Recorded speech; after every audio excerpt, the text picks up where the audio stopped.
우리 신체 기관 중에 귀라는 것이 있습니다. 그리고 이 귀 안에는 달팽이관, 우리가 흔히 달팽이관이라고 불리우는 그런 기관이 있습니다. 그럼 이 달팽이관이라는 기관은 어떤 역할을 하는 걸까요? 크게 두 가지 역할을 한다고 합니다. 첫 번째는 내게 들리는 어떤 소리의 진동을 전자신호로 바꾸어서 그것을 우리가 소리로 인식하고 뇌에 전달되도록 만드는 전기신호로 바꾸어주는 역할을 한다고 합니다.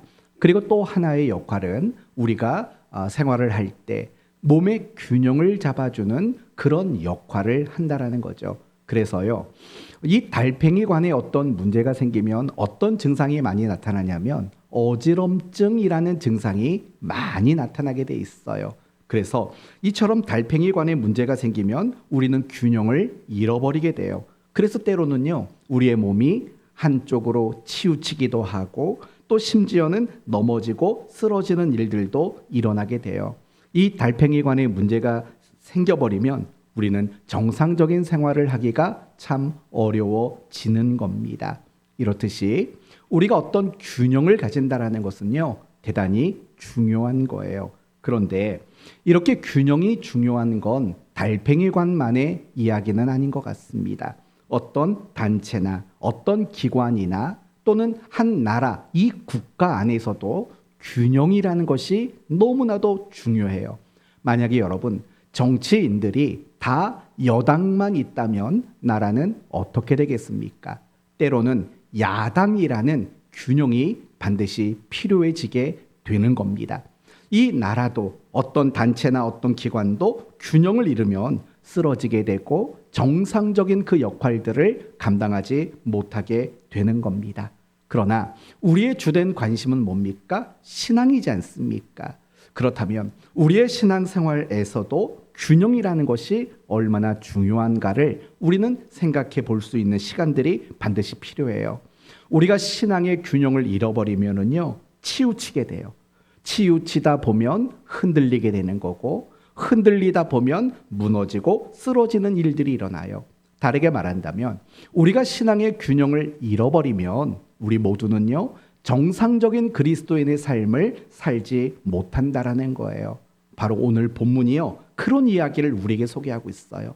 이미 신앙의 균형을 잊어버린 고린도 교회 성도들에게 다시 신앙의 균형을 잡아야 한다라고 권면하는 내용이에요. 그러므로 오늘 말씀을 통해서요, 저와 여러분 모두가 나는 지금 신앙의 균형이 잡혀 있는가, 이 부분을 점검하시고요, 앞으로 여러분이 신앙생활을 할 때 더 균형 잡힌 신앙생활을 하려고 노력하겠다라는 그런 지혜와 그런 다짐을 우리 모두가 가질 수 있었으면 좋겠습니다.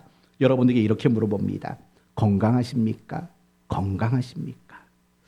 여러분은 건강한 것이 무엇이라고 생각하십니까? 모두는 건강하실 겁니다. 저 역시도 여러분 모두가 건강한 사람이 되기를 바랍니다. 그러면 과연 건강이란 무엇일까? 국어적 사전의 의미로는 이렇게 나와요.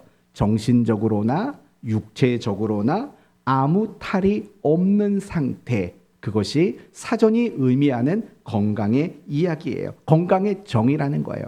몸은 건강한데 정신이 건강하지 않으면 그 사람은 건강한 게 아니라는 거예요.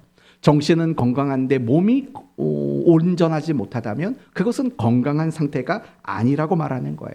따라서 사전이 말하는 건강도 결국 우리에게 무엇을 말하냐면 균형이 잡혀 있는 그 상태가 바로 사전이 말하는, 사람들이 말하는 건강의 상태라는 것을 우리는 알게 돼요. 몇 가지 예를 들어 설명해 볼게요. 여러분, 오늘날 현대인들이 겪게 되는 많은 질병들이 있어요. 그 모든 질병들의 가장 큰 원인을 뭐라고 손꼽냐면 비만이라고 손꼽는 것을 우리는 알아요. 이 비만 때문에 고혈압이 생기고요, 비만 때문에 당뇨도 생겨요. 비만 때문에 뇌졸중도 오고, 비만 때문에 심혈관과 관련된 어떤 질병들이 일어나요. 비만 때문에 관절염도 와요. 비만 때문에 통풍도 오고, 비만 때문에 여러 가지 질병들이 발생하게 돼요. 현대인들 몸에 생겨나는 그 많은 질병들 중에서 비만과 연관되지 않는 질병이 없을 정도로 비만은 모든 질병의 원인이 되는 근거라고 이야기를 해요. 그래서요, 의사들이 하는 말은 뭐냐면요, 체중만 감소해도, 몸무게만 좀 줄여도 굉장히 많은 건강을 회복할 수 있다라고까지 이야기를 해요. 이처럼 비만이라는 것은요, 우리의 몸에 많은 질병을 만들어내는 중요한 원인이 되는 거예요. 그러면 이제 이렇게 생각해 보세요. 비만은 뭘까요? 과연 비만은 뭘까요? 살이 많이 찌는 게 비만일까요? 아니면 영양이 너무 지나치게 충족된 상태를 비만이라고 말할까요? 물론 겉으로 보기에는 살 많이 찌면 비만이고 영양이 과잉으로 섭취가 되면 비만이라고 생각이 들 수가 있어요. 하지만 비만도 엄밀히 말한다면 영양의 불균형인 거예요. 너무 고열량, 고칼로리 그런 것에 집중된 결과가 결국은 비만으로 나타나게 되는 거예요. 비만이란 결국은 균형을 잃은 영양의 상태, 그것이 비만이라고 말할 수 있는 거예요. 이처럼 균형을 잃어버린다는 것은요, 우리의 몸에 여러 가지 질병을 만들어내는 원인이 된다라는 거예요. 하나만 더 예를 들어 볼게요. 여러분, 우리나라에 결핵이라는 병이 있을까요? 없을까요? 있습니다. 여러분, 우리나라에서요, 결핵 때문에 죽는 사람이 매년 3,000명이 넘는다고 말해요. 더 심각한 이야기는 뭐냐면요, OECD 가입국 중에서 결핵 발병률 2위에 해당되는 나라가 바로 우리나라예요. 더 충격적인 거는요, 몇 년 전까지만 해도 이 결핵이 발병하는 나라 1위가 우리나라였어요. 이상하지 않아요? 심지어는요, 우간다, 케냐, 가봉이라는 정말 빈민국들이 있지 않습니까? 잘 못 먹고 못 사는 그런 빈민국들보다도 우리나라가요, 결핵이 발병하는 확률이 높은 나라예요. 그래서 세계보건기구에서는요, 우리나라를 이렇게 지정해 놨어요. 결핵 주의 국가로 우리나라를 지정해 놓고요, 계속해서 결핵 발병에 대해서 관찰하고 보고를 받고 하는 일들이 지금 일어나고 있는 거예요. 너무 의아하지 않아요? 왜냐하면요, 우리가 옛날에 결핵이 걸렸다고 말하면 흔히 왜 결핵이 걸린다고 생각을 할까요? 못 먹고 못 살아서, 그래서 결핵이 많았다라고 우리는 생각을 해요. 그러나 그렇지 않아요. 지금 우리가 사는 이 시대는요, 너무 잘 먹고 잘 사는 시대예요. 그런데도요, 정말 많은 나라들 가운데서 결핵이 가장 많이 발병하는 2등에 해당되는 나라가 바로 우리나라가 되고 말았다라는 거예요. 그러면 결핵은 도대체 왜 생겨났을까요? 과로와 스트레스예요. 그리고 또 하나 중요한 이유가 있어요. 그건 뭐냐면 영양의 균형을 잃었기 때문에 결핵에 발병한대요. 저희 아내도 한 20년 전에 결핵을 앓았어요. 그렇다고 해서 그 당시 못 먹고 못 살았을까요, 저희가? 그렇지 않아요. 하루 3끼 다 꼬박꼬박 먹었어요. 그런데 결핵이 생겼어요. 아마 여러 가지 이유가 있었겠죠. 이렇듯이 건강이란 결국 무엇이냐? 제가 비만에 대한 이야기를 하고 결핵에 대한 이야기를 말씀드리는 이유는요, 도대체 건강이 뭔가를 여러분에게 설명하는 거예요. 건강이란 결국 어떤 균형이 무너진 그 상태가 없는 것, 균형을 잘 잡고 있는 상태, 그게 바로 건강이라고 이야기할 수 있는 거죠. 그래서 한방에서는요, 한의학에서는 건강을 이렇게 정의를 하더라고요. 건강이란 음과 양의 균형이다. 이걸 한의학에서는 건강이라고 이야기를 해요. 그러면 이제 제가 여러분에게 건강에 대한 이야기를 말하는 게 뭔지는 아실 거예요. 균형 잡혀 있는 게 건강이다. 그러면 이제 이런 관점을 가지고요, 우리 신앙에 한번 접목을 시켜보자라는 거예요. 그러면 건강한 신앙이란 무엇입니까? 라고 말하면 금방 대답할 수 있죠. 뭐죠? 균형이 잘 잡혀 있는 신앙. 그게 바로 건강한 신앙이다 라고 말할 수 있는 거예요. 그러면 도대체 신앙의 균형이 잡혀 있다라는 말은 어떤 의미일까요? 이런 거죠. 우리가 신앙생활을 하다 보면 접하게 되는 내용들이 있어요. 예를 들면 예배, 말씀, 기도, 찬양, 순종, 공부, 그리고 전도, 봉사, 금식, 교제, 뭐 이렇게 우리가 신앙생활을 하다 보면 접하게 되는 많은 신앙의 내용들이 있다라는 거예요. 그렇지 않습니까? 그러면 신앙의 균형이란 무엇이냐면 그 많은 우리가 늘 접하게 되는 신앙의 내용 중에 어느 것 하나만 또는 몇 가지만 중요하다고 생각하는 건 신앙의 균형을 잃어버린 상태라는 거예요. 우리가 신앙생활을 하면서 마주하고 접하게 되는 모든 것들이 다 중요하다고 여기는 것.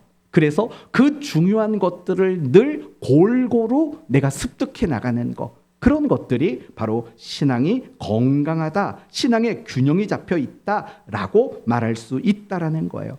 이제 오늘 본문의 이야기를 여러분에게 한번 드려보려고 해요. 오늘 본문 13절 말씀을 보시면은요, 깨어 믿음에 굳게 서서 남자답게 강건하라 라고 이야기를 해요. 굉장히 강인한 표현이지 않습니까? 마치 어떤 것 같냐면 전쟁터에서 군인이 잠에서 깨어가지고 적군의 움직임을 감시하고 있는 그런 강한 군인의 모습으로 이야기를 해요. 그런데 14절 말씀을 보시면은요, 모든 일을 뭐로 하랍니까? 사랑으로 하라 라고 말을 해요.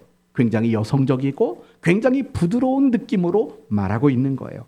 13절에서는 굉장히 강한 남자의 모습이라면 14절은 굉장히 부드러운 여성의 모습으로 이야기를 하고 있어요. 지금 바울은 그걸 말하는 거예요. 때로는 강해라. 그러나 때로는 부드럽고 또는 온순한 모습이어야 한다라고 말하는 거예요. 결국 이 구절이 우리에게 보여주고 있는 건 뭐냐면 강한 것만이라고 생각하면 안 되고 그리고 부드러운 것만으로도 말해서는 안 된다라는 거예요. 강한 것도 가져야 돼요. 그러나 무엇도 우리는 가질 줄 알아야 됩니까? 부드러움도 가질 줄 알아야 된다고 말하는 거예요. 이것이 바로 바울의 메시지인 거예요. 우리는 어느 하나가 중요하고 그래서 그 하나에만 몰두해서 그것에만 치우쳐 있다면 그것은 결코 건강한 신앙의 모습이라고 말할 수 없다라는 거예요.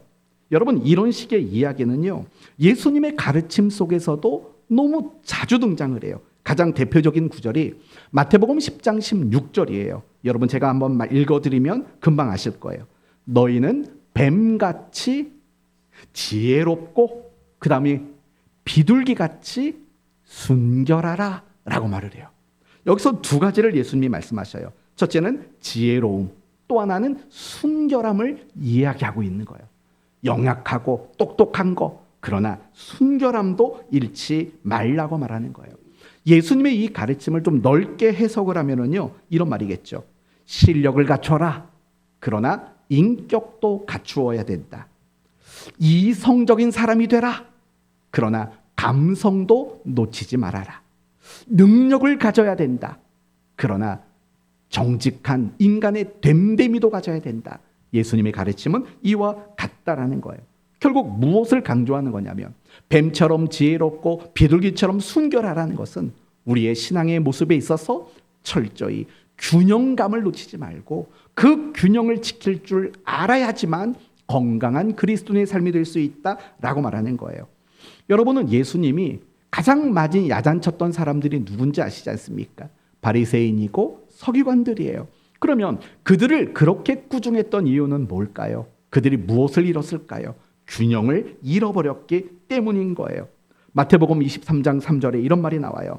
그러므로 무엇이든지 그들이 말하는 바는 행하고 지키되 그들이 하는 행위는 본받지 말라. 그들은 말만 행하고 행하지 아니하며. 그들은 말만 해요. 그러나 뭐하지 않아요? 행하지 않아요. 그러니까 말하는 것과 행동하는 것의 균형을 그들은 상실해 버렸다는 거예요. 그들은 결국에는요, 율법의 어떤 행위에 대한 관심은 가졌지만 율법의 정신을 잃어버린 자들이었다라는 거예요. 이것을 가장 잘 보여주는 이야기 중 하나가 뭐냐면 안식일에 제자들이 이삭을 비벼 먹었잖아요. 배가 고파가지고. 그때 바리새인들이 그 제자들을 꾸중하고 그 제자들을 나무라지 않는 예수님에게 공격을 하는 장면이에요. 그때 예수님이 이런 말씀을 하세요. 하나님께서는 자비를 원하고 제사를 원하지 아니하노라 라고 말을 해요. 무슨 말이냐? 정말 하나님은 이스라엘 백성들에게 제사 드리는 것 자체를 원하지 않는다고 말하는 게 아니에요. 이런 뜻인 거죠. 율법의 실천도 중요하다. 그러나 그거 못지않게 중요한 것은 서로를 향해서 사랑하는 마음을 가져야 된다라고 예수님이 이야기하고 있다라는 거예요. 결국 예수님이 바리새인과 서기관 그리고 그 종교 지도자들을 꾸중하는 내용의 핵심은 균형을 잃었다라는 거예요. 그들이 뭘 몰랐기 때문도 아니고 그들이 무엇을 안 했기 때문이 아니라 그들이 바로 신앙의 균형을 잃어버린 상태로 머물러 있었기 때문에 그들을 향해 꾸중하고 있다는 것을 우리는 기억해야 하는 겁니다. 그러면 결국 오늘 본문의 바울이 그 고린도 교회 성도들에게 깨어서 믿음에 굳게 서서 남자답게 강건하라 라고 강함을 이야기하고 너희는 너희 모든 일을 사랑으로 행하라 라고 부드러움을 이야기하는 것은 결국 고린도 교회 성도들도 신앙의 균형을 잃어버려 있는 상태에 있기 때문이라는 것을 알게 되는 거예요. 바로 신앙이 흔들리는 이유는 여기에요. 여러분, 배가 바다를 항해할 때 균형을 잃어버리면 어떻게 될까요? 또 하늘을 나는 비행기가 한쪽 엔진이 고장이 나서 균형을 잃어버리면 어떻게 될까요? 추락하죠. 배는 침몰하죠. 마찬가지인 거예요. 우리가 신앙생활을 할 때 이 균형을 잃어버리면 신앙은 치우치고 흔들리고 무너질 수밖에 없다라는 것을 바울은 고린도 교회 성도들에게 가르쳐주고 있다라는 거예요. 그러면 이제부터는요, 고린도 교회 성도들이 균형을 잃어버린 그 구체적인 모습들을 몇 가지로 여러분에게 소개를 하려고 그래요. 그들은요, 성경 지식을 아는 일들을 대단히 중요한 일로 여겼어요. 그래서 성경을 얼마나 잘 아느냐, 그것이 신앙의 실력이라고 그들은 여겼어요. 그러나 그들이 무엇을 놓쳤냐면 사랑이라는 것을 놓쳤어요. 이것을 가장 잘 보여주는 장면이 고린도전서 8장에 우상의 제물에게 바쳐졌던 고기의 문제예요. 무슨 말이에요? 고린도 교회 성도들 그 당시에 고기는 일반 정육점에서 그냥 구하는 고기가 아니에요. 그럼 어떤 고기냐? 그 지역의 우상에게 제물로 바쳐졌다가 정육점으로 유통된 고기예요. 그러니 그 도시에서 고기를 먹는다는 것은 어떤 고기를 먹는 거냐면 우상에게 제물로 바쳐졌던 고기를 먹는 거예요. 그런데요, 고린도 교회 성도들 가운데서는요, 크게 이 고기와 관련돼서 두 종류의 사람이 있었던 거예요. 첫 번째는 아니 세상에 우상이 없는데 그깟 고기를 먹는 게 무슨 문제가 있어 라고 성경적 지식을 가지고 있었던 성도들이 있었어요. 그러나 개 중에는요, 기독교로 개종한 지 얼마 안 된 초신자들은 무슨 생각을 했냐면 이 고기를 어떻게 먹어? 이거 우상에게 바쳐졌던 건데 내가 그걸 목격했는데 나는 그게 우상의 제물이라는 건 너무 잘 아는데 이 고기를 어떻게 먹어? 그리고 그 고기를 먹지 못하는 부류가 있었던 거예요. 그때요, 성경 지식도 알고 교리를 잘 알고 있는 성도들이 고기를 먹지 못하는 성도들에게 뭐라고 말하냐면 너희는 믿음이 없어. 믿음이 없고 성경 지식이 없으니까 그 고기를 먹지 못하는 거야 라고 멸시하고 그들을 함부로 대하는 일들이 나타나기 시작한 거예요. 여러분, 그들은 균형을 잃었어요. 성경적 지식, 우상이 없기 때문에 고기를 먹는 것은 아무런 문제와 해가 되지 않는다. 옳아요. 맞아요. 그러나 그들은 그럼에도 불구하고 성경을 바르게 알지 못함으로 그 고기를 먹지 못하는 자들을 향해서 사랑으로 품어주고 사랑으로 감싸주는 그 일들은 하지를 못했던 거예요. 그들에게 성경 지식이라는 중요한 것을 붙잡음은 있지만 사랑으로 품어주는 그 균형을 잃어버린 것이 그들의 모습이었다라는 거예요. 그러나 바울의 이야기는 전혀 달라요.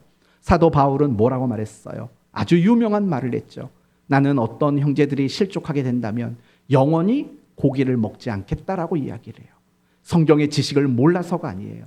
그 성경의 지식과 더불어서 사랑이라는 균형을 잡고 있는 바울의 위대한 고백이었던 거예요. 또 있어요. 여러분, 우리가 고린도 전서를 읽다 보면은요, 한 석 장에 걸쳐서 계속 나오는 주제가 있어요. 뭐냐? 은사와 관련된 이야기예요. 11장 마지막 부분부터 12장, 13장까지, 14장까지 은사와 관련된 이야기가 나와요. 그럼 바울은 왜 은사와 관련된 이야기를 그렇게 여러 장에 걸쳐서 소개를 할까요? 이런 이유 때문에 그래요. 고린도 교회 성도들은요, 많은 은사들 중에서 제일 좋은 은사, 제일 중요한 은사를 무엇으로 여겼는지 아십니까? 방언으로 여겼어요. 방언으로. 그리고 방언이 아닌 나머지 은사들은 보잘것없고 별 볼 일 없는 은사라고 취급을 한 거예요. 그런 인식이 많아지니까 고린도 교회 성도들이 하나님께 은사를 구할 때 전부 다 무엇을 달라고 구했겠어요? 방언을 달라고 구했어요. 그 장면을 생각해 보면 예전에 제가 학생 시절, 청년 시절 때가 생각이 나요. 여러분, 여름에 수련회를 가거나 겨울에 수련회를 가면은요, 저녁 집회 때마다 빠지지 않고 했던 기도 제목이 있었어요. 저도 그 기도를요, 얼마나 많이 했는지 몰라요. 무슨 기도일까요? 하나님, 뭐 받게 해주세요? 방언 받게 해주세요. 옛날에 정말 그런 기도를요, 교회마다 수련회 때마다 얼마나 많이 했는지 몰라요. 왜냐? 그 방언이 제일 중요하고 제일 우리에게 필요하다라고 생각하는 마음이 있기 때문이겠죠. 고린도 교회 성도들도 마찬가지였다는 거예요. 정말 은사가 얼마나 많아요. 병을 고치는 은사, 예언하는 은사, 위로하고 섬기는 은사, 가르치는 은사, 많은 은사가 있잖아요. 여러분이 나중에 고린도전서 12장이나 14장을 보시면 얼마나 많은 은사를 언급하고 있는지 몰라요. 그런데 고린도 교회 성도들은 다 관심 없었어요. 오로지 그들에게 있었던 관심은 뭐냐? 방언이에요. 방언. 방언이 제일이야. 그리고 방언하지 못하면 저 사람은 별로야. 이런 식의 모습들이 그들에게 얼마나 많이 있었는지 몰라요. 그래서 바울의 권면은 그거예요. 다양한 은사가 있다. 그리고 그 은사는 서로 조화와 균형을 이루어야 된다라고 말하는 거죠. 예를 들면 이런 것과 같아요. 사람 몸이 다 눈으로만 구성되어 있으면 어떻게 되겠어요? 발도 필요하고 손도 필요하고 뭐 이런 각양각색의 지체가 필요한 거잖아요. 마찬가지라는 거예요. 은사도 다양한 은사가 모두 필요하고 그 다양한 은사가 조화와 균형을 이루어야 된다. 그것을 이야기하고 있는 거예요. 한 가지만 더 말씀을 드릴게요. 고린도 교회 성도들은요, 영혼이 너무 소중하다고 그들은 생각을 했어요. 맞죠? 우리 영혼은 너무 소중한 거잖아요. 그런데 그들이 잃어버린 균형이 있었어요. 뭐냐? 육체는 악하고 더러운 것이라는 인식이 있었어요. 그 시대에 유행했던 영지주의 사상에 물든 거예요. 육체는 악해요. 하지만 영혼은 너무 소중해요. 무엇을 잃어버린 겁니까? 균형을 잃어버린 거예요. 우리의 영혼만큼이나 우리의 육체는 동일하게 소중하고 귀한 거예요. 그 균형을 잃었어요. 그랬더니 고린도 교회 성도들에게 나타난 특징이 뭔지 아세요? 균형을 잃어버렸더니요, 다툼과 분열과 교만과 온갖 여러 가지 죄악에 그들이 무너지고 말았어요. 왜요? 뭘 잃었기 때문에요? 신앙의 균형을 잃어버렸기 때문이라는 거예요. 균형을 잃으면은요, 이렇게 뭔가 문제가 생길 수밖에 없어요. 건강하게 성장을 할 수가 없게 되는 거예요. 이 이야기를 우리 개신교와 관련해서 한 번 더 설명을 해드릴게요. 여러분, 개신교가 어떻게 유래됐는지 아시죠?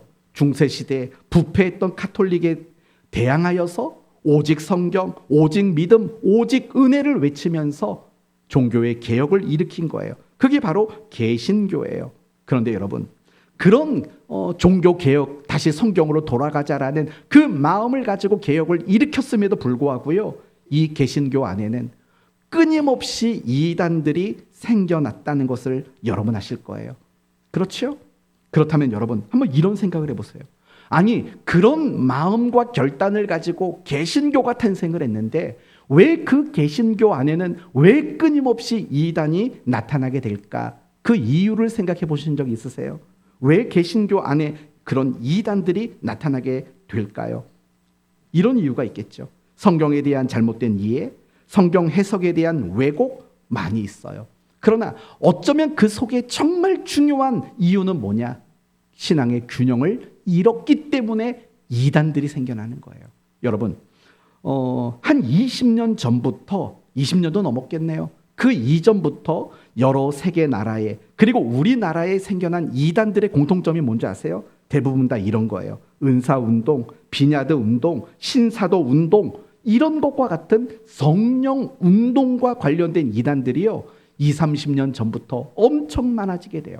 오늘날 많은 이단이라고 손꼽히는 사람들의 그 내용을 들어가 보면 대부분이 다 성령 운동자들에 관련된 이단이라는 것을 우리는 알게 돼요. 그러면 왜 현대에 와서 정말 성령 운동과 관련된 이단들이 그렇게 많이 일어났을까를 생각해 보세요.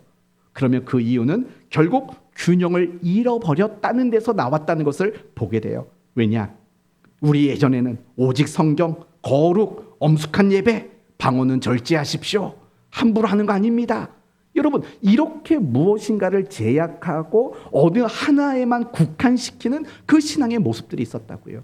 제가 학생부 때, 청년부 때 여러분 교회 안에서 무슨 논쟁이 그렇게 많았는 줄 아십니까? 악기 문제였어요. 악기. 교회 안에서 전자기타를 친다? 교회 안에서 신디를 전기 피아노를 친다? 여러분 이런 것들은요 절대 수용될 수가 없었던 거예요. 막 장로님들이요 당장 끄지 못하냐고. 여러분 그랬다고요. 그런 시대였다고요. 교회 안에서 예배는 엄숙해야 되고요. 교회 안에서 성경 말고는 딴 소리도 하면 안 되고요. 그런 시대가 있었다고요. 그러한 균형 이름에 대한 반작용으로 나타나는 것들이 대부분은 이단이라는 거예요. 왜냐? 한쪽을 억압하고 어느 하나만 강조하니까 나머지에 대한 어떤 반작용들이 일어나는 거예요. 그래서 이단이 만들어지는 이유 중에 중요한 이유는 결국 신앙이 교회가 어떤 균형을 잃어버렸을 때 그런 이단의 문제들이 발생하게 된다는 것을 보게 되는 거예요. 사실은 이것은요 어쩌면 우리들의 이야기일 수도 있어요. 단지 그냥 개신교, 이단 이렇게 큰 덩어리에만 해당되는 얘기가 아니라 어쩌면 우리 이야기일 수도 있어요. 어떤 분은요 성경이 제일 중요해 라고 말하는 분이 있어요. 그 말만 들으면 틀린 건 아니죠. 그래서 그분은 성경 말고는 다른 책을 보지 않아요. 신문도 보지 않아요. 성경만 봐요. 어떤 분은 기도가 제일 중요하다고 생각해요. 그래서 정말 그리스도인으로 살려면 6시간 이상 기도해야 된다라고 말하는 사람도 있어요. 기도가 중요한 거 틀린 말은 아니에요. 그러나 정말 생각해 보세요. 하나님은 우리가 하루의 일과를 포기하고 6시간 기도하는 그 행위를 정말 기뻐하실까요? 아니, 그냥 이렇게 물어봅시다. 예수님은 공생애 하시면서 하루에 6시간씩 꼭 기도하셨을까요? 전 그렇지 않았다고 생각해요. 그럼에도 불구하고 기도가 제일 중요해. 그리고 기도하지 않는 사람 보면 화가 나서 견디지를 못해요. 또 어떤 사람은 그런 거죠. 찬양이 중요해. 어떤 사람은 전도가 중요해. 어떤 사람은 교육이 중요해. 제가 부목사 시절에 제자 훈련 담당이었어요. 그러면 그 제자 훈련에 참석하는 사람들을 보면은요, 가끔씩 그런 생각이 들어요. 제자 훈련 받는 거에 어떤 무슨 마음이 다 빼앗긴 사람 같아요. 이 과정이 다 끝났는데 또 다른 과정 하면서 거기에서 어떤 충족과 만족감을 느끼려고 하는, 그게 마치 전부인 것처럼 생각되는 그런 몇몇 분들을 본 적이 있어요.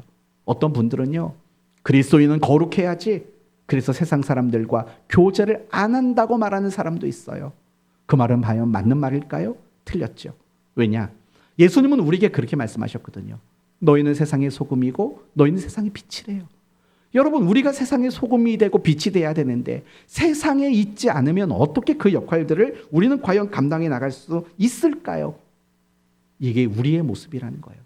어쩌면 우리의 모습 속에서도요, 내가 은혜 받는 정말 중요한 몇몇 가지만 중요하다고 생각하고 나머지는 무관심하게 흘려보내고 있는 것들이 없는가 생각해 봐야 돼요.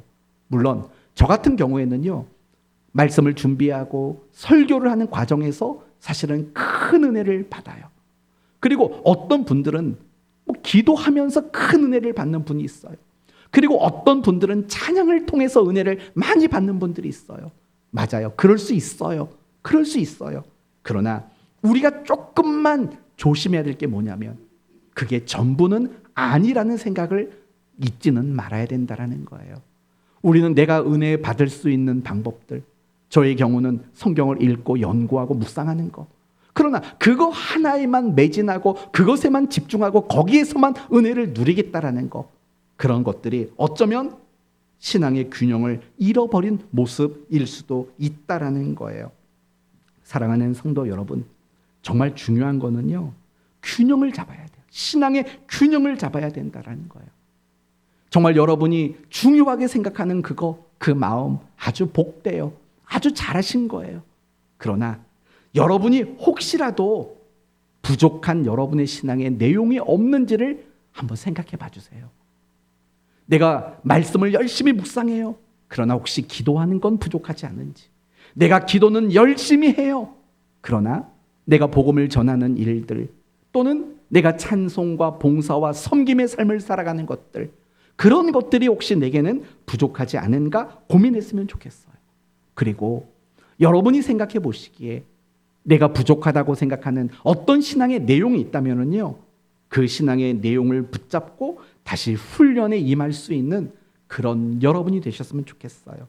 오늘 제가 여러분에게 강조하고 싶은 것은 그거예요. 신앙의 균형을 잃지 않도록 노력하자라는 거예요. 예를 들면 여러분의 팔, 다리가 있는데 오른쪽 다리만 갈수록 길어진다면 여러분의 삶이 어떻게 되겠어요? 이상해지죠. 그렇지 않겠습니까? 여러분의 팔만 길어져요. 그럼 어떻게 되겠냐고요? 이상해지는 거죠. 그게 우리의 영적인 모습이 되지 않았으면 좋겠다라는 거예요. 그래서 여러분이 한번 이런 거를 생각해 보면 좋을 것 같아요. 내가 열심히 하고 있는, 내가 집중하고 있는 신앙의 내용들이 뭔지. 그러나 그에 비해서 내가 조금은 소홀하고 내가 조금은 무관심하고 그래서 내가 조금은 관심과 집중을 가지지 못한 것들은 과연 뭔가? 그걸 생각해 보시고요. 바로 그 부분들을 조금 더 집중력을 가지고 도전해 볼 수 있는 그런 여러분이 되셨으면 좋겠어요. 여러분의 신앙이 정말 어느 한 가지만 가지고 열심히 해도 훌륭하지요. 그러나 모든 걸 균형을 잡고 열심을 내는 더 훌륭한 자리로 여러분이 나가셨으면 좋겠습니다. 이제 끝으로 한 가지만 말씀을 드리고 마칠게요. 그러면 우리가 이렇게 신앙의 균형을 갖기 위해서 과연 필요한 것은 뭘까? 전 이런 생각이 들었어요. 하나님은 다양하게 일하시는 분이라는 것을 아는 일이 필요해요. 이걸 조금 더 쉽게 말하면 하나님은 여러분이 중요하게 생각하는 그것만 가지고 은혜를 주실 수 있는 분이 아니라 하나님은 여러분이 중요하다고 생각하지 않는 어떤 것을 통해서도 하나님은 은혜를 끼치실 수 있는 분이시다라는 걸 알았으면 좋겠어요. 성도 여러분, 말씀으로도 하나님은 우리에게 은혜를 주세요. 기도로 우리에게 은혜를 주세요. 예배로 우리에게 은혜 주세요. 그건 정말 특별한 은혜의 방편이에요. 그러나 그 세 가지 말고 하나님은 우리에게 은혜를 못 주시는 분이 아니에요. 아까 말한 대로 어떤 분에게는 정말 찬양을 통해서도 큰 은혜를 주셔요. 어떤 분은 정말 열심히 굳은 일하며 섬기는 그 일을 통해서도 은혜를 주세요. 전 이런 얘기를 들었어요. 어느 목사님이 이제 설교를 하고 강대상에 올라가는 길에 그 계단 턱에 걸려서 넘어지셨대요. 그런데 어떤 성도가 그날 정말 은혜를 받았대요. 웃기는 일 아니에요. 목사님이 강단에 올라가다가 자빠졌는데 그거 보고 은혜를 받았대요. 무슨 은혜를 받았나? 목사님도 저렇게 실수하고 넘어지는 일들이 있구나. 나만 넘어지는 게 아니구나. 그래서 은혜를 받았대요. 그래서 은혜를 받았대요. 어떤 목사님, 시골의 목사님이 이렇게 수염이 길게 자란 목사님이 있는데 권사님이 그 목사님이 설교하는데 그렇게 울더래요. 왜 우는가 나중에 알아봤더니 얼마 전에 죽은 염소가 자꾸 생각나서 울었대요. 그 턱수염 보면서. 그리고 은혜를 받았대요. 하나님은요, 정말 설교를 통해서만 우리에게 은혜를 주실까요? 하나님은 정말 예배를 통해서밖에는 우리에게 은혜를 못 주실까요? 하나님은 정말 기도 시간 말고는 은혜를 못 주실까요? 전 그렇지 않다고 생각해요. 근데 저도 오랜 세월 동안 목회를 하면서 어쩌면 저도 균형을 잃어버렸던 적이 많지 않았나 생각이 들어요. 하나님은 정말 아무것도 아닌 것으로도 얼마든지 우리에게 은혜를 주실 수 있는 분이시거든요. 하다못해 그냥 집사님들끼리 만나서 속상한 이야기 나누다가도 하나님은 은혜를 주실 수 있거든요. 뭘 하든 하나님은 은혜를 주실 수 있는 분이세요. 우리가 그런 나의 잘못된 편견, 편협한 생각들, 그런 것들을 빨리 내려놨으면 좋겠어요. 하나님은 말씀과 기도의 하나님이야. 예, 맞아요. 그러나 다른 것으로도 우리에게 은혜를 주실 수 있는 분이라는 확신을 갖게 될 때 우리는 다시 한번 신앙의 균형이라는 것들을 고민할 수 있는 사람이 될 수 있어요. 하나님은 이거로만 은혜를 주셔라고 생각하면 우리는 균형을 잡을 수가 없죠. 다양하게 은혜를 주세요. 다양하게. 그 하나님을 내가 더 많이 알고 그 하나님을 내가 더 많이 깨달을 때 우리는 비로소 더 많은 균형 잡힌 신앙생활에 집중과 관심과 노력을 도전할 수 있는 그런 성도가 될 수 있는 거예요. 이제 오늘 말씀을 마치도록 하겠습니다. 어떤 일이든 균형이 있어야지 정상적인 삶을 살 수 있습니다. 내 몸에도 균형이 필요하고 어떤 기관과 조직과 국가도 균형이라는 게 필요해요. 교회 안에도 균형이 필요하고 우리의 신앙생활에도 균형이라는 것이 너무나도 필요하고 중요한 거예요. 그 균형이 잡혀 있을 때 우리는 건강한 신앙생활, 건강한 그리스도인이 되어질 수 있는 거예요. 그러기 위해서 필요한 게 뭐라고요? 몇몇 가지에만 집중하고 이게 전부라는 식의 신앙은 안 되는 거예요. 하나님은 다양한 방법으로 은혜 주실 수 있는 분이라는 확신을 가지고 내가 조금 소홀했던 신앙의 내용들을 다시 한번 도전하는 일들이 저와 여러분 모두에게 생겨났으면 좋겠어요. 그런 노력과 그런 도전을 통해서 저와 여러분 모두가 정말 균형 잡혀가는 신앙이 됐으면 좋겠어요. 나의 부족한 것들을 더 많이 채워가는 균형 잡힌 건강한 그리스도인 되기를 예수 그리스도의 이름으로 축원드립니다.